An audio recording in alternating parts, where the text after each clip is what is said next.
बिस्मिल्लाहिर्रहमानिर्रहीम। अस्सलाम वालेकुम स्टूडेंट्स, आप लोग कैसे हैं? उम्मीद है अल्लाह ताला के फजल व करम से आप लोग ठीक ठाक होंगे। तो मैं हूं मोहम्मद अब्बास और आज आपके लिए जो लेक्चर है वो है short questions class 9 physics chapter number 9 transfer of heat इंतकाल हरारत। तो इन शॉर्ट क्वेश्चंस के आंसर की तरफ जाने से पहले तो डियर स्टूडेंट्स आपसे रिक्वेस्ट है कि वो लोग, वो व्यूवर्स, वो नाजरीन जिन्होंने अभी तक मेरे चैनल को सब्सक्राइब नहीं किया तो प्लीज़ मेरे चैनल को सब्सक्राइब कर दें, बेल आइकन भी क्लिक कर दें ताकि जो भी अहम लेक्चर आए उसका नोटिफिकेशन आपको बर वक्त मिलता रहे। इसके अलावा मेरे वीडियोस को लाइक और शेयर भी किया करें ताकि ज़्यादा से ज़्यादा स्टूडेंट्स इनसे फ़ायदा उठा सकें। तो चलें जी, 9.2 मेटल्स अच्छी कंडक्टर क्यों होते हैं, इंग्लिश में भी सुन लें। 9.2 है why are metals good conductors of heat. अब इसका जवाब सुन लें, तफसील से बता देते हैं।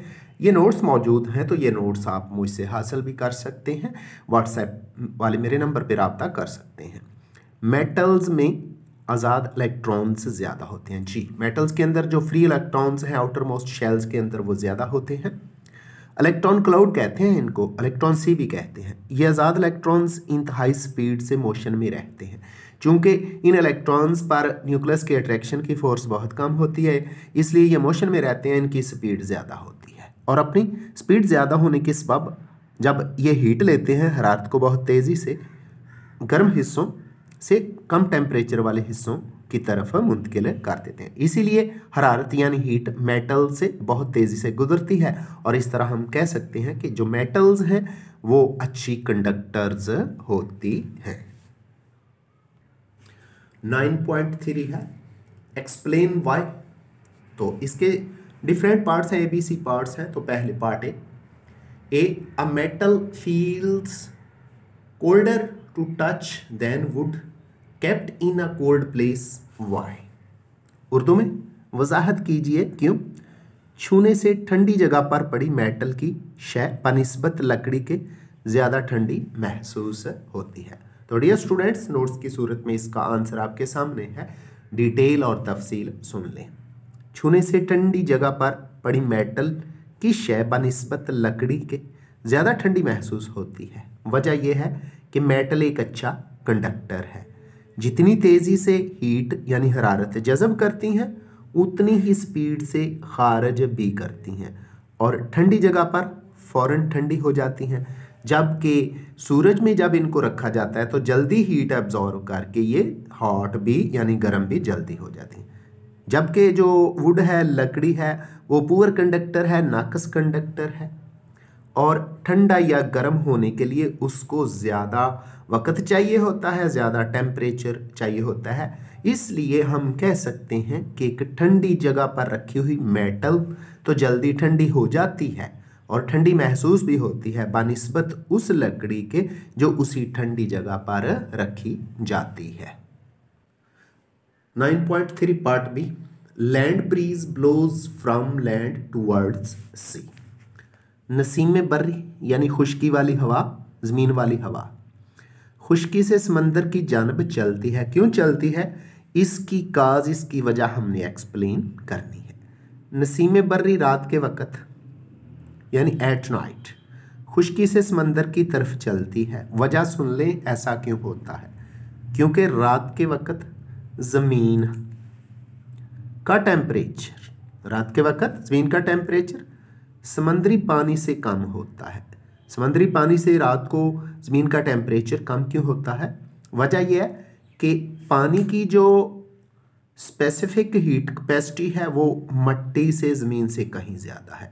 दिन के वक्त जब सूरज की रोशनी पड़ती है तो पानी बहुत ज़्यादा हीट एब्जॉर्व कर लेता है, जज़ब कर लेता है बनिस्बत मिट्टी के ज़मीन के। पानी की हरारत मखसूसा मिट्टी से कहीं ज़्यादा है। दिन के वक्त समंदरी पानी बहुत ज़्यादा हीट जज़ब करता है।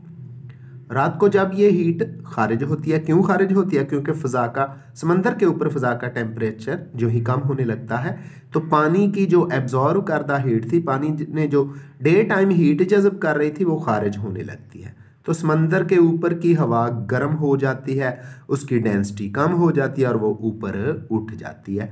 तो अब सतह समंदर के ऊपर स्पेस बन गई, खाली जगह हो गई, डेंसिटी कम होगी, तो फिर ज़मीन की हवा यानी नसीमें बर्री ठंडा होने की वजह से, क्योंकि इसकी डेंसिटी ज़्यादा होती है, वजह से समंदर की जानब चलना शुरू कर देती है। तो फिर हम कह सकते हैं कि रात के वक़्त नसीमें बर्री खुश्की से समंदर की तरफ चलती है।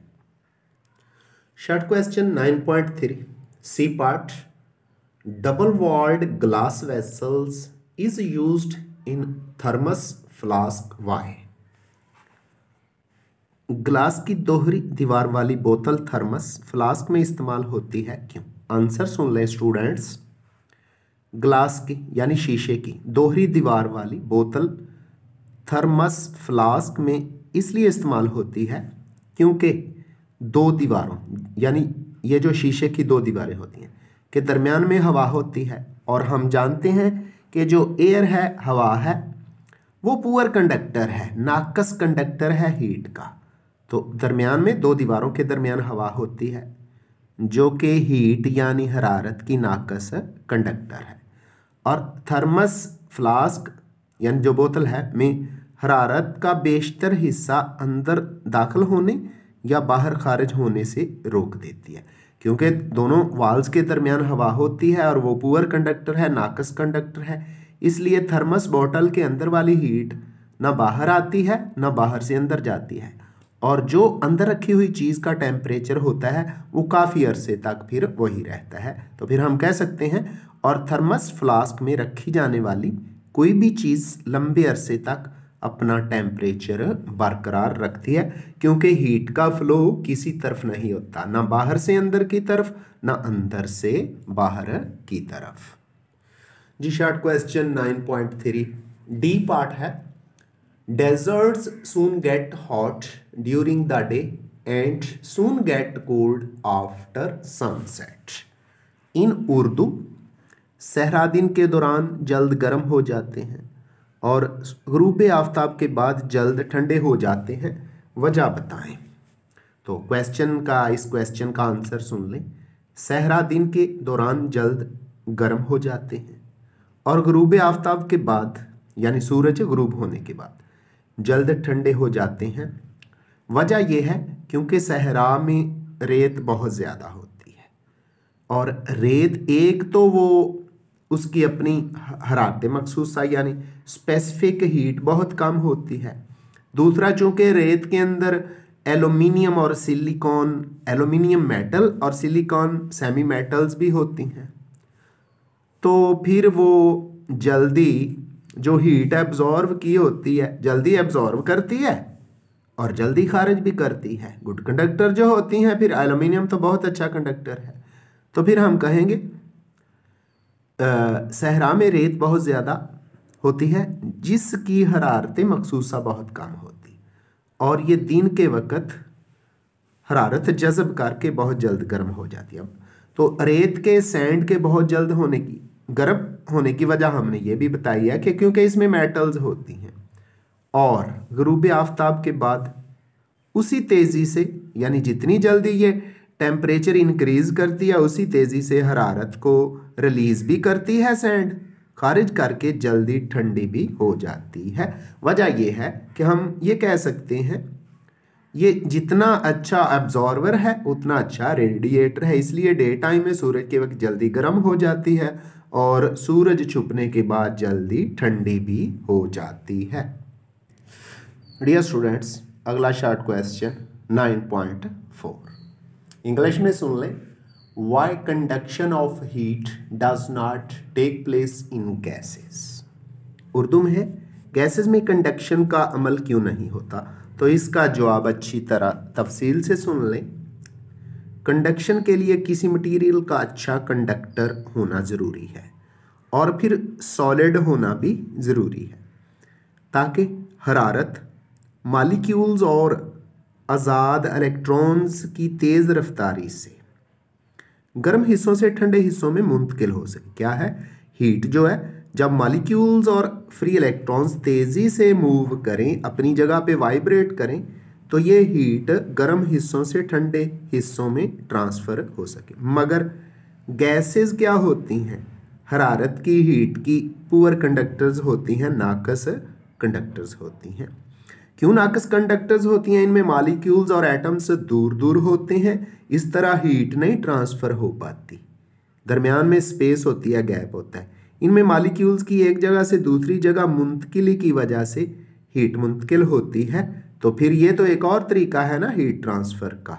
यानी कंडक्शन सॉलिड्स में होती है, सॉलिड्स के अंदर मॉलिक्यूल्स अपनी जगह पे रहते हुए तेज़ी से वाइब्रेट करते हैं। तो गैसों में तो मॉलिक्यूल्स अपनी जगह पे रहते ही नहीं।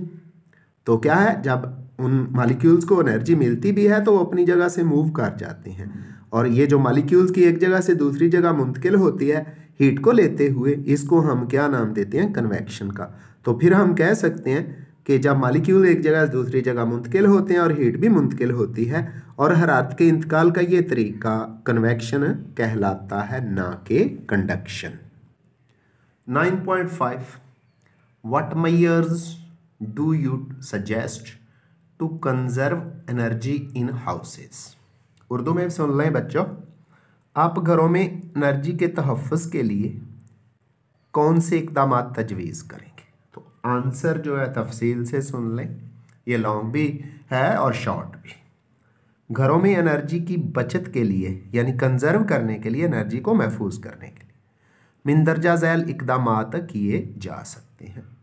तो नंबर 1, गर्म पानी की टैंकियों को प्लास्टिक या फोम से इंसुलेट कर दिया जाए, क्योंकि जो अंदर पानी होगा, जो उसका टेम्परेचर है वही रहेगा। बाहर से ना हीट अंदर दाखिल होगी और ना अंदर की हीट बाहर जाएगी।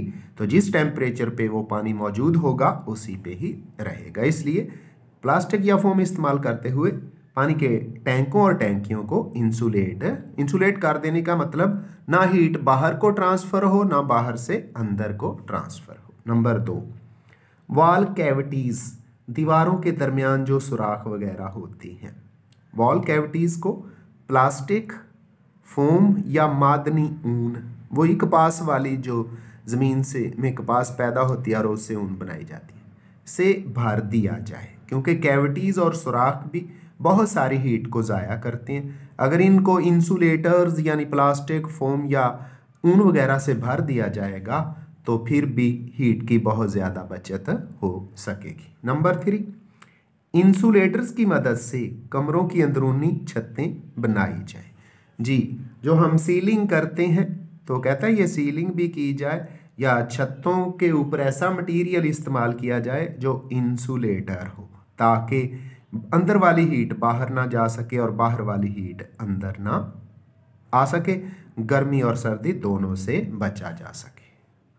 नंबर 4, खिड़कियों में यानी विंडोज़ में दोहरी शीट वाले शीशे, डबल ग्लेज्ड विंडोज़ बोलते हैं इनको, डबल ग्लेज्ड दोहरे शीशे होते हैं और दो शीशों के दरमियान हवा आ जाती है, इस्तेमाल किए जाएं। ऐसे शीशों की शीट्स के दरमियान हवा होती है, हवा भर जाती है, जिसकी वजह से वो इंसुलेटर हो जाते हैं और फिर हीट का ज़िया यानी हीट का लॉस नहीं होता। Next short question is 9.6 in English. Why does transfer of heat in fluids take place by convection?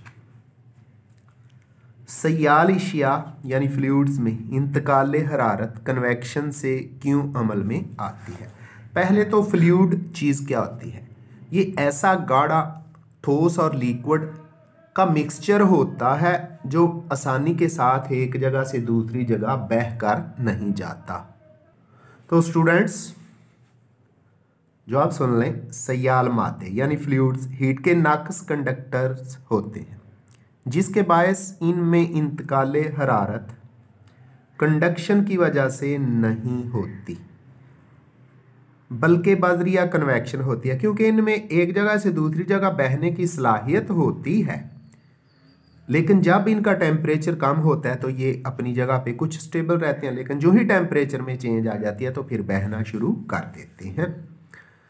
नहीं होती बल्कि बज़रिया कन्वेक्शन होती है और सयाल मादे गर्म होकर हल्के हो जाते हैं, यानी इनकी डेंसिटी कम हो जाती है और वो अपनी जगह छोड़कर ऊपर उठते हैं, यानी आगे ऊपर उठते हैं या बह जाते हैं। सियाल मादों में इंतकाल हरारत मालिक्यूल्स के गर्म हिस्सों से सर्द हिस्सों की जानब हकीकी मूवमेंट, यानी मालिक्यूल्स रियली हकीकत में एक जगह से दूसरी जगह हीट को, हरारत को लेके चले जाते हैं, और इस अमल को तो फिर कन्वेक्शन कहते हैं। तो फिर हम कहेंगे कि सियाल इशिया के अंदर इंतकाल हरारत बाजरिया कन्वेक्शन वकू पजीर होती है।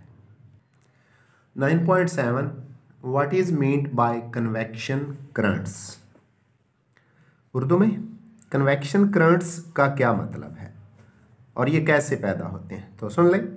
सियाल मादे यानी फ्लूइड्स गर्म होकर हल्के हो जाते हैं, मीन इनकी डेंसिटी कम हो जाती है, और ये गर्म किए गए एरिया से, यानी जहाँ इनको हीट दी जाती है, जहाँ ये हीट एब्जॉर्व करते हैं, से ऊपर उठते हैं। मीन इनकी मूवमेंट ऊपर को शुरू हो जाती है इर्द गिर्द के ठंडे सियाल मादे जिनका टेम्परेचर कम होता है और डेंसिटी भी ज़्यादा होती है, इस खाली की गई जगह को पूरा करने के लिए आते हैं, क्योंकि पता है कि मटेरियल्स ज़्यादा डेंसिटी से कम की तरफ, ज़्यादा कंसंट्रेशन से कम की तरफ मूव करते हैं, और फिर ये भी गर्म होकर ऊपर उठते हैं। जो भी मटेरियल्स आता है, फ्लूइड आता है, उसका जो ही टेम्परेचर बढ़ता है वो ऊपर उठ जाता है। इस तरह कन्वेक्शन करंट्स बनते हैं, यानी किसी फ्लूइड का आना, मटेरियल का आना, हीट अप होकर ऊपर उठ जाना करंट्स कहलाता है। फितरत में यानी नेचर में कुदरती तौर पर बड़े पैमाने पर नसीम बर्री, खुश्की से समंदर की तरफ चलने वाली हवाएं जो कि रात को चलती हैं, और नसीम बहरी यानी समंदर से खुश्की की तरफ चलने वाली हवाएं भी कन्वेक्शन करंट्स की मिसालें हैं। 9.8 जो है वो लॉन्ग क्वेश्चन है, तो हम शॉर्ट क्वेश्चंस कर रहे हैं। तो 9.9 है how does heat reach us from the sun. Urdu में भी सुन लें, हरारत सूरज से हम तक कैसे पहुंचती है। तो इसका आंसर जवाब नोट्स की सूरत में मौजूद है आपके सामने। सूरज और हमारी ज़मीन के दरमियान बहुत बड़ा खला है, यानी दरमियान में बहुत बड़ा स्पेस है, मीडियम नहीं है, यानी हमारे और सूरज के दरमियान कोई मीडियम नहीं है।